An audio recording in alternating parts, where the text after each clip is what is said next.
Title: The Pacifier Princess. Chapter 1. The Pacifier Obsession. Hi, I'm Lily, and I have a confession to make. I'm a teenage girl, and I absolutely love my pacifier. I know, it sounds crazy, but hear me out. It all started when I was a baby. My parents gave me a pacifier to soothe me when I was fussy, and I quickly became attached to it. As I grew older, most kids would have given up their pacifiers, but not me. I just couldn't bear to part with it. Now, at 16, I still carry my pacifier with me everywhere I go. It's like my security blanket, my comfort in times of stress.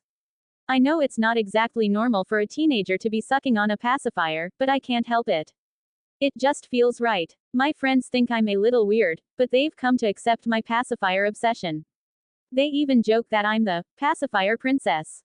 And you know what? I wear that title with pride. Chapter 2. The Pacifier Chronicles. Life as the Pacifier Princess is never dull. I've had my fair share of embarrassing moments, like the time I accidentally dropped my pacifier in the cafeteria and everyone stared at me in shock. But I just laughed it off and popped it back in my mouth like nothing happened. I've also had some close calls, like the time my mom threatened to throw away my pacifier if I didn't stop using it in public.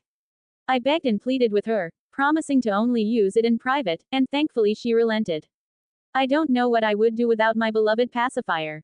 Despite the occasional teasing and judgment from others, I wouldn't change a thing about my pacifier obsession. It brings me comfort and joy, and that's all that matters.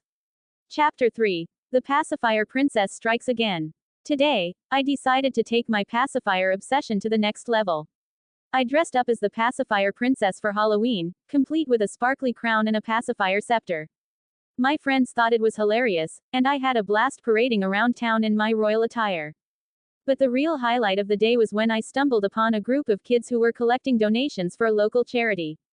They were dressed as superheroes, and when they saw me in my Pacifier Princess costume, they burst out laughing. I approached them with a smile and explained that I may not have superpowers, but I could still make a difference. I donated all the money I had in my pocket, and the kids were so touched by my generosity that they invited me to join their superhero squad. And just like that, the Pacifier Princess became a real-life hero. Who knew that a simple pacifier could bring so much joy and goodwill to the world?